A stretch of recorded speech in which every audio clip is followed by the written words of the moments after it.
So thanks for joining me for Introduction to Electric Motor Noise and Vibration. So I'm going to skip the agenda because I think I actually changed it up a little bit from when I gave that, but the content's all the same.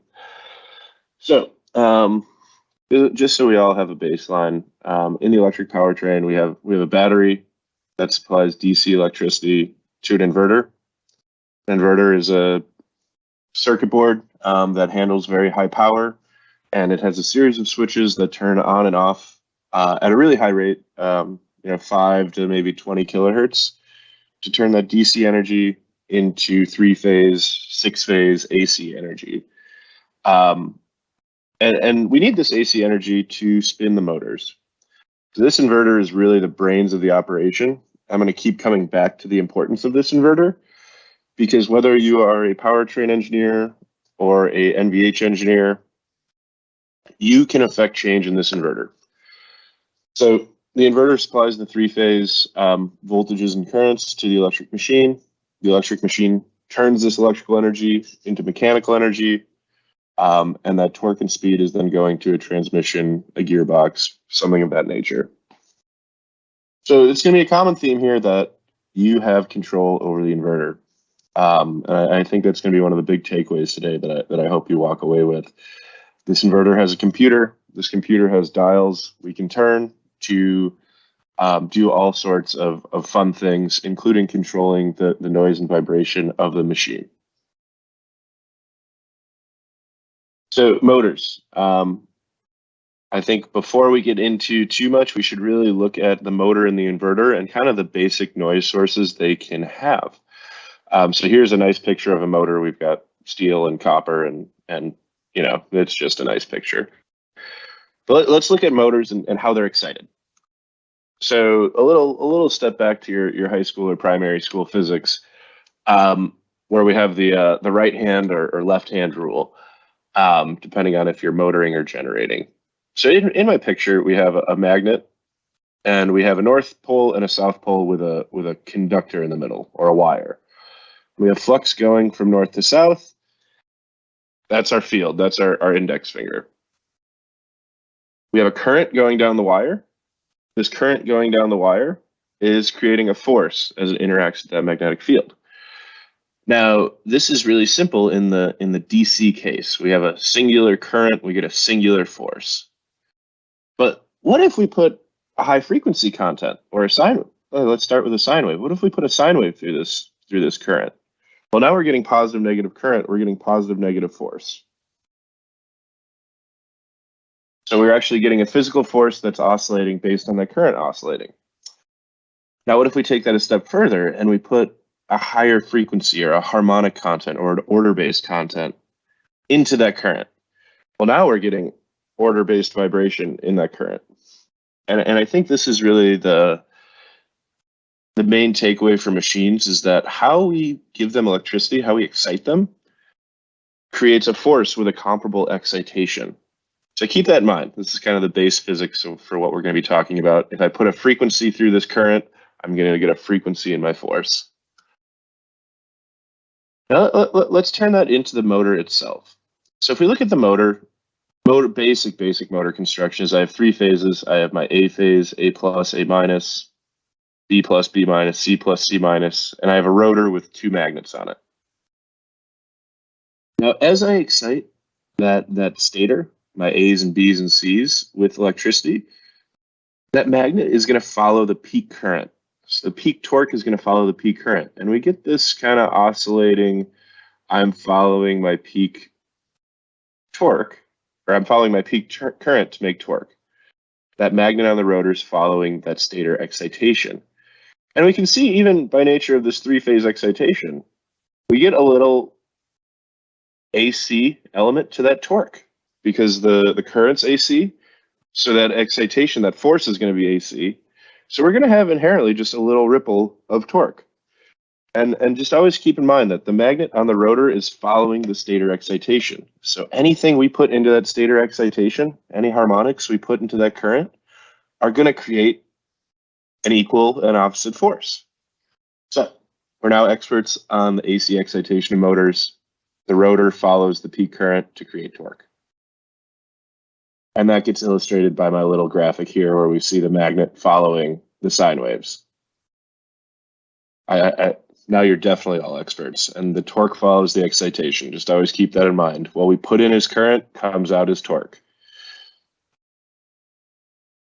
All right, now let's look at the motor construction. So we've gone over excitation, the electrical bits. Let's look at the physical construction of the motor. So here is, I think it's a sixth of a motor, where we have the stator and the rotor. Stator is in the silver. This is steel or iron or whatever you want to refer to it to. And the little colorful bits, those are the windings. And we see that the stator has these teeth. There's an air gap between these teeth. Now let's look at the rotor. The rotor's in green, and we have these magnets in brown. Well, if you've ever stuck a magnet to a refrigerator, you know the phenomena that's going to happen here. This magnet wants to stick to the steel. And every time we rotate it, we get a little, it sticks to the steel, and then it hits the gap, and it doesn't stick to the steel, and then it sticks to the steel. So if you've ever rotated the shaft of a permanent magnet motor, you get this did-it. That's the magnets interacting with the stator slots. So this magnet slot interaction is also going to cause, a disturbance. And these magnets don't turn off during the operation of the machine. They are still trying to stick to that stator iron. So those magnets are interacting with the stator. And we commonly refer to this as cogging torque. So here's a screenshot from our software, and I probably should have done the HBK introduction. We make test and measurement equipment, sensors, data acquisition, and software. So here's a screenshot from our software. So in blue, I have torque. And torque is, it's a constant-ish 20 newton meters. We have a plus or minus 2 newton meter ripple or cogging. And this is from that magnet stator slot interaction. And actually, if we have our currents in red, just as a kind of mechanical time basis for those of us who know what we're looking at, we end up having 36 ripples per sine wave. And this is telling me that for 1/6 of the machine, I have 36 ripples. The number of ripples are proportionate to speed. It's an order-based phenomena. And what we're going to find is that any force in the torque direction creates an equal and opposite force in the radial direction, which excites the housing. So what we're going to find is that this torque ripple can really excite that housing. But this is cogging torque. It's that plus or minus torque around the DC offset. All right, you're experts in machines, and I'm going to bring this all together at the end, I promise. Inverter excitation. So now this is going to the inverter, which is that computer we control. But first, let's start with a little base physics again. A square wave is made up of an infinite series of sine waves. I think a lot of us probably learned this and forgot it because it was too academic to really be reasonable. But I hope I'm going to show that it's not. And if we look at this square wave, we see that we've got a fundamental. This fundamental is very similar to what excites our motor. We like the fundamental. This is speed. And then we have all the harmonics after that. And these harmonics are not exactly always helpful. But what we find is that inverter, and I'm going to show this, creates square waves. And these square waves are getting imposed into our fundamental. And this is going to create a lot of harmonics. And what we're going to find is current is really an order-based phenomena, or our torque is even order-based if we remember that current creates torque. Now, this is a little bit of an aside, so I hope not to completely derail things. But when we're looking at the harmonics of a motor, specifically the currents, we have to understand a few things. So the fact that we make it a sinusoid, so we've got that plus and minus, eliminates the even harmonics for the most part. So 2n harmonics are gone just by the fact that we're exciting with a sine wave. Cool. You might ask, why do we use 3-phase machines? 3 phases eliminates the third order harmonics. The 3n harmonics are gone just by having that balance. And my illustration over here, I think, shows a three-phase excitation, and then what a third harmonic would be, and we see the third harmonic gets perfectly suppressed by the nature of three phases. And my chart on the right here, I very much enjoy. So if we have fundamental is at 0, B is at 120, C is at 240, we get this ABC, this forward rotation. Our third harmonic, we take 3 times the harmonic, we get 3 times 0, 0, 3 times 120 is 0, 3 times 240 is 0. We get no rotation. Third harmonic's eliminated.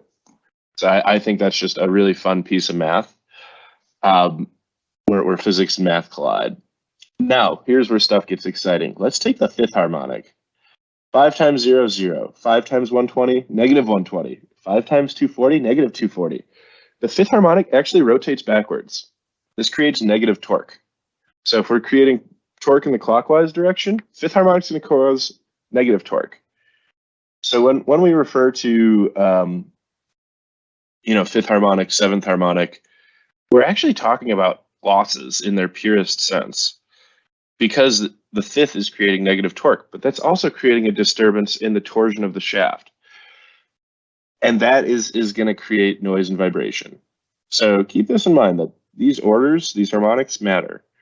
So some of these are in the reverse direction.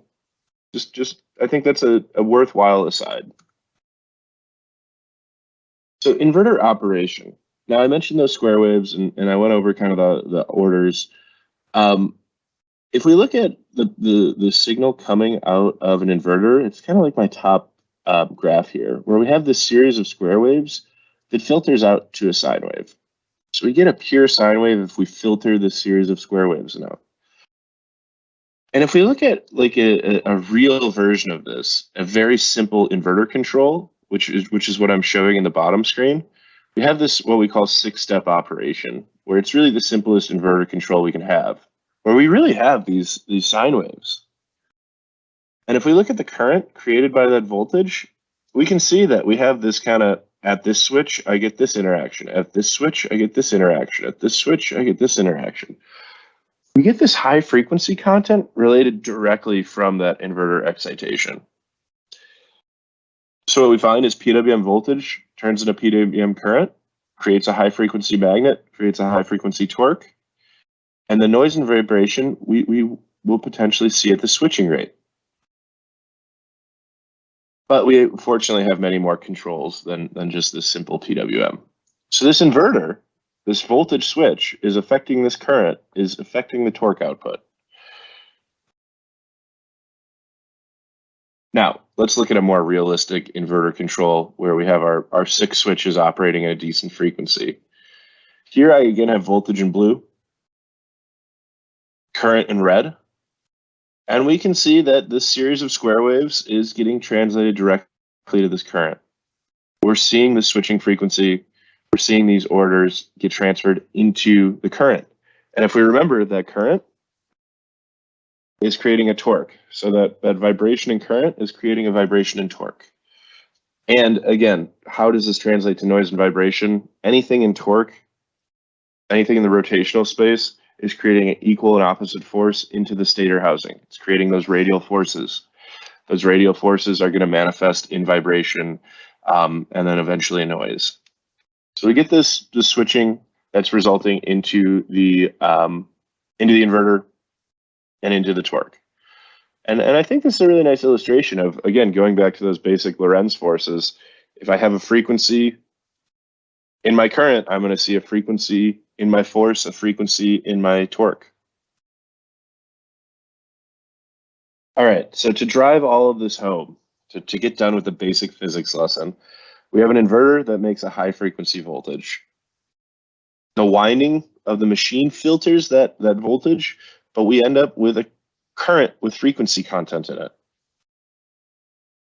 The motor then turns that current into torque and speed, and that torque and speed will have some of those current effects in it. Yes, there is the mechanical inertia of the rotor, which will filter some of that out, but some of it's going to get through, and we're going to see that as torque ripple. And this torque and speed is going to excite the stator housing, Those equal and opposite forces are going to create those radial forces, and we're going to see noise and vibration as an effect. So to really hit home my kind of thesis here before we move on to some examples, what happens in that electric machine, or what happens in that inverter, that switching, affects that current, affects your noise and vibration. Fortunately, there's lots of knobs, lots of software we can edit to have some effect on that.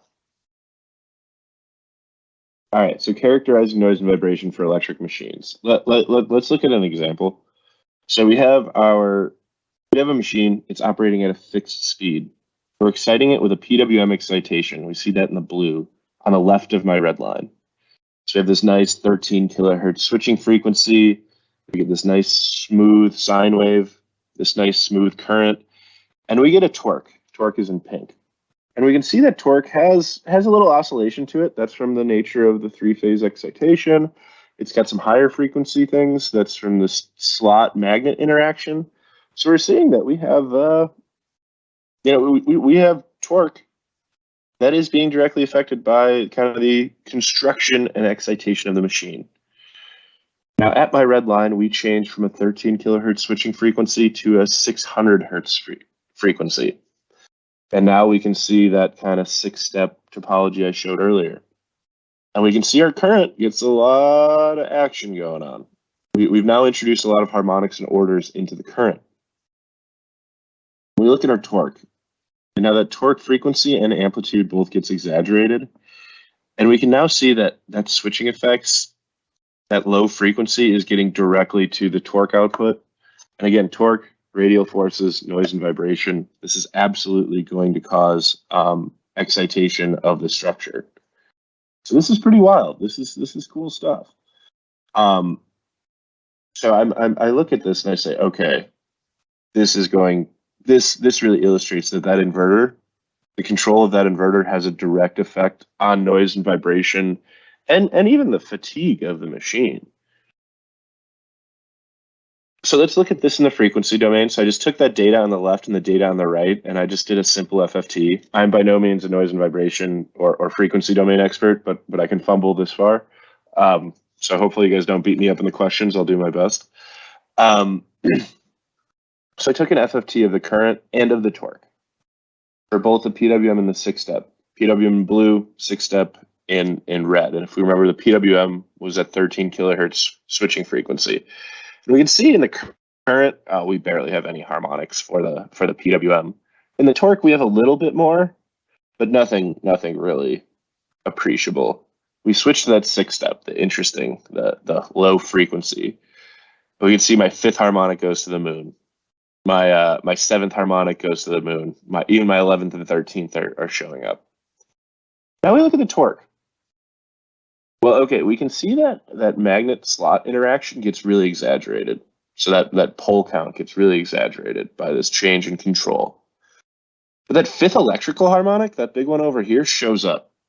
So the inertia of the rotor isn't filtering this one out. That shows up big time. Then we have some construction related things, and then we have the switching, and even the switching is not beyond that frequency, and the switching shows up, and that's pretty wicked. That in my torque, and unfortunately I did not have an accelerometer on this, but in my torque, I'm getting a really significant portion of torque that's coming from that switching frequency. This is where I think we can start to consider the inverter and the torque as potential noise sources, is because we can start to look at them in this order-based domain. Now, what if we look at vibration? This is admittedly a separate test. But what if we look at the vibration and current for a given operation point? Well, we can basically see that we have 3 areas. We have the fundamental and the harmonics circled in black. We have the vibration, the inverter switching in green, and the field switching. This specific machine had a field in yellow. So we can see that these line up really nicely, and that this current, whether it's inverter switching or the fundamental and its harmonics, are causing vibration that is related to the current. Now the wild thing is while some of these peaks line up, if we go to the switching frequencies and the field switching and vibration do not perfectly align. So these aren't perfect correlations, which as the test guy, I see and that goes, oh, cool, you need to test this because they're not perfect correlations in the switching. For the fundamental, they're pretty damn close. But we're going to see elements that correlate very nicely, and then we're going to see elements in vibration that maybe don't correlate to the current. So we're seeing elements that are caused by the current and elements that might be caused by torque ripple, elements that might be caused by the loading of the machine. So this is really exciting stuff. Now let's run that same test and look at the effects of loading. So we ran a test where we ran a steady state at 0 Newton meters, half load, and 100% load for a given machine. And we can see that as we increase loading, vibration increases. And I don't think this is going to be a terrible surprise to anyone. But we can see that in the fundamental, in the switching, and in the field, the higher we load that machine, the more vibration we're seeing at those specific orders. Gear mesh orders are also enhanced under high torque, so that's something to consider if you have a gearbox. Mesh orders are also going to be exaggerated. And switching effects are always there, but they have a much higher presence while loaded. But what we see is we see vibration increasing in the fundamental. We're seeing current increasing in the fundamental as loading increases. So I don't think that's any surprise, but it's worth noting. All right, so why measure both? And I think this is the big takeaway I want is that noise and vibration engineers start measuring some electrical parameters, and that more of your traditional motor inverter engineers start measuring vibration, so we can have a cross communication. So what are the benefits of doing both on a test? And this is an example of an aerospace test where we're measuring voltage, current, thrust, and vibration. And we can just see that, it doesn't matter if this is automotive or aerospace. As we increase current, we're increasing thrust, we're increasing that force, we're increasing vibration. So a single test to do both is going to help us reduce cost. If you have one test stand versus two, that's a cost savings. Just by having the electrical parameters in the NVH or the vibration parameters in the electrics group, we're going to increase communication. If you're having a noise at 5,000 RPM and 200 Newton meters, you can also say that my voltage was this and my current was that, and bridge the communication gap so we can understand problems more quickly. And it also makes a nice communication simulation. We're going to get into a world soon where we start designing sound and we need to tune that inverter to make things sound cool. We're going to need to have this common vocabulary. Fatigue considerations, failure testing. There's just so many benefits that come from just adding a few simple measurements to whether it's your NVH test or your powertrain test. But I think from the noise and vibration side, understanding what's happening in this inverter can give you a lot of information on what your noise path contributors are. So you can understand the sources of those noise, the sources of that vibration. All right, so quick case study. We had a machine. It was a 3-phase motor with a wound field excitation. I think it's an 8-pole machine. We did both point-by-point efficiency maps, but also we did ramps at different loadings. And we measured, inverter voltage current, torque speed, vibration, and noise. And here's just a little picture from an acoustic camera where we can see that there's quite a bit of noise coming from a very specific spot. What was our test setup? So in the test setup, we had our device under test. We were measuring 3-phase currents and voltages. We had a series of accelerometers. We brought this all into our Genesis eDrive system. So the eDrive is a really nice way of measuring electric and mechanical signals. We acquired the signals with the eDrive software, and then we did post-processing in BK Connect. So efficiency mapping with vibration. So we went through, I think we did something like 30 points in an efficiency map where we just did a combination of torques and speeds. But we also measured vibration, and this would be kind of a traditional electric motor powertrain test to understand how efficient my motor is. So, we had something like 30 points, nothing outrageous. And we measured all of those signals just listed. We can see my little dots are my little like vibrations and torques and speeds and voltages and currents. And we noticed that for a specific operation state, we had a really high vibration at a certain field current. Now, I look at this from like the motor engineer point of view, where I'm looking at kind of efficiency. So I have my speed on my X, my torque on my Y, and I look at the efficiency through the operation range of this machine. And I get my nice efficiency map, and I'm very pleased with this. But I think it'd be very easy to also add a vibration map. So here we took the RMS vibration for the same operation point for the same test, and we plotted this as a torque versus speed.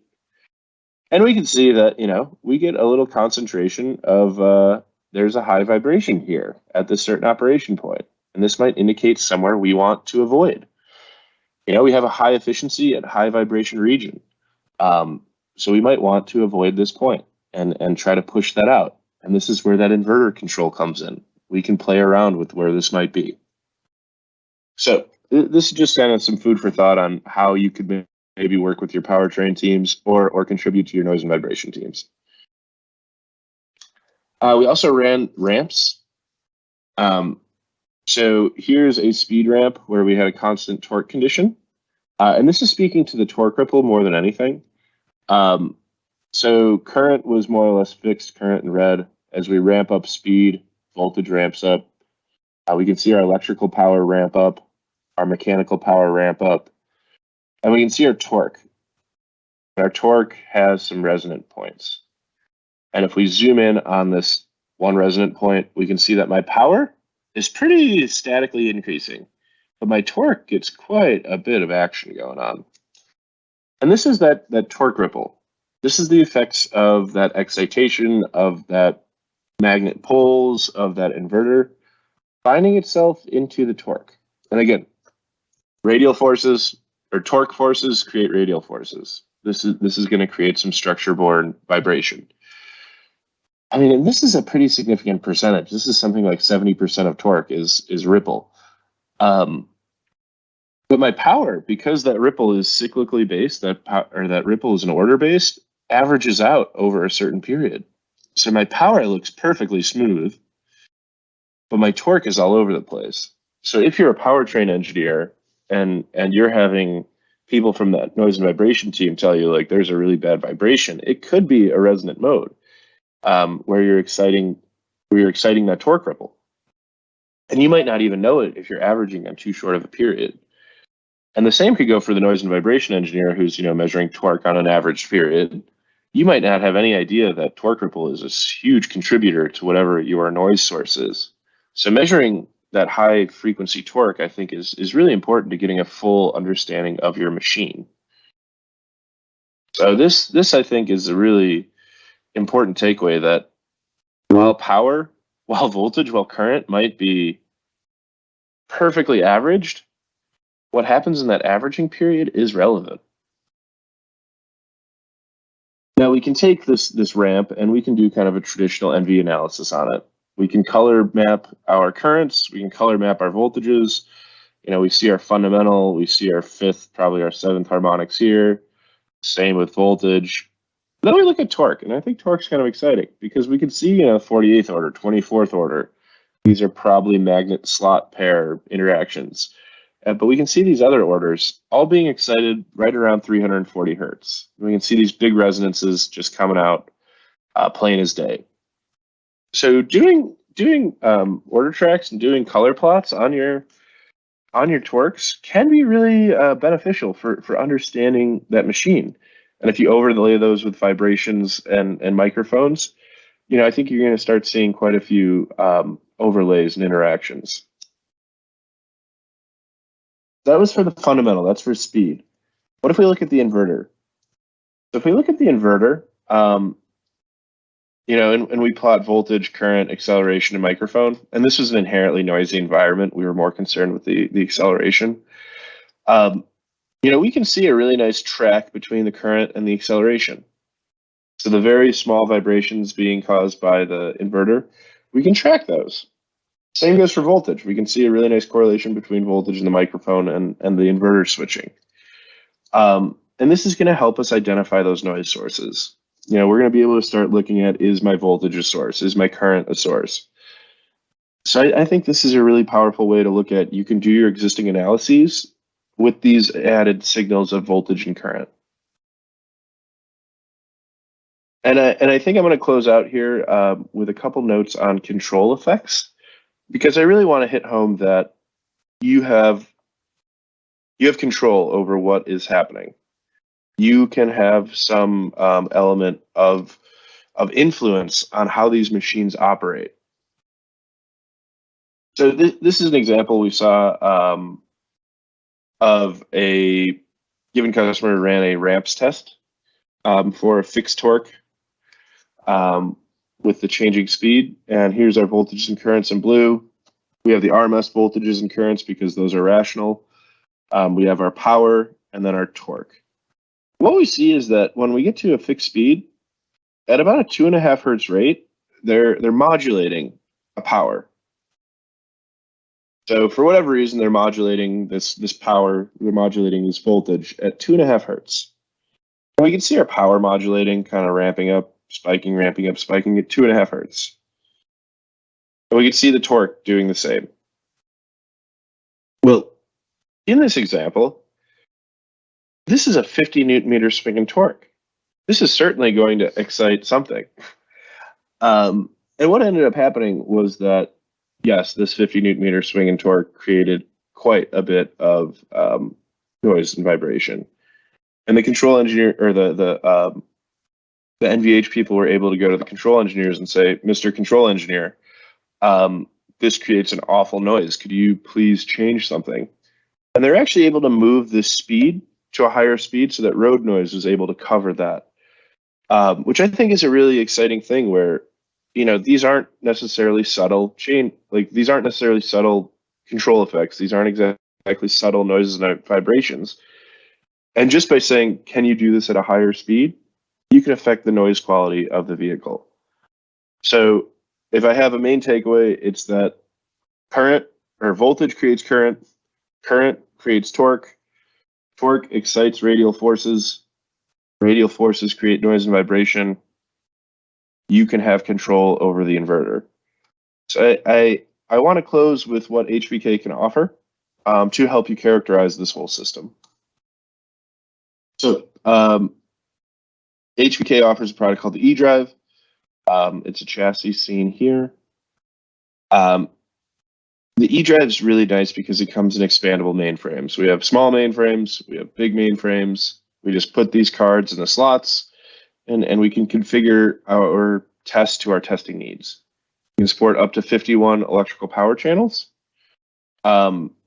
which is actually relevant if you're in the aerospace world. A lot of times we're seeing full vehicles where they have multiple motors, need somewhere around 20, 28 power measurements. We can store data for a continuous time. When I showed those graphs, we were storing data for minutes at a time. We can do that very easily. We can support a large number of torque transducers. So you can start to see that torque overlaid perfectly with that voltage and current. The magic happens in our power card. So we can support voltages up to 1500 volts directly, sample it up to 2 megasamples per second. That's so you can see how that inverter works. I know that's a lot of data, but you can understand perfectly how that inverter works. You have very high accuracy, so you can trust those power, trust those voltages and currents. And on the cards, we have a digital signal processor, so we can do everything in real time. We can integrate very nicely with a control system. We bring in the full accuracy and bandwidth of an HVM torque sensor. So we can actually see up to 6 kilohertz of that torque interaction. So we can really start to understand that torque ripple. We also have wide bandwidth current sensors so that, again, you can understand exactly what's happening in that current. In addition to the voltages, currents, torques, speeds, we can also bring in accelerometers, microphones, CAN bus, so that you can have a really full picture of what's happening in your system. We can also time align to existing noise and vibration measurement systems. So that's the product. What do we offer that's a little different? What makes us special? Well, because we have those electric and mechanical cards, we can measure the voltage, the current, the torque, the accelerometer, the microphone, all in one location. So you really have a nice phasing, a nice time alignment on what's happening in your system. I had a really nice meeting with some aerospace people the other week where they were actually concerned with how the vibration was going to couple to their structure. Now you're talking about adding, strain gauges and really getting into the phasing of excitation versus structural reaction. We make very fast and accurate efficiency measurements. This is more for the powertrain side. We make very high-end electric power measurements, and we do so very quickly. We can save you a lot of time in your testing. From the noise and vibration perspective, you can get very good power measurements even during a ramps test. Our testing is future-proof. You can simply add cards in the future. We're auditable. We can store all of the data you ever wanted, and we make our equations public so you know exactly how they are calculated. But I think the main takeaway is you can have a lot of data time aligned to your noise and vibration data. We offer feedback control systems if you're operating in a dyno, and in most regions we have local support and training. I know this is a global webinar, so I'm not going to promise all of them, but all the major automotive markets and aerospace markets, we absolutely have local support and training. So we offer sensors, software, acquisition, and with that, I'd like to open up for questions, and I really thank you for your time. If you scan these with your phone, you can find me on LinkedIn or more information about our eDrive package here. So let's get the questions.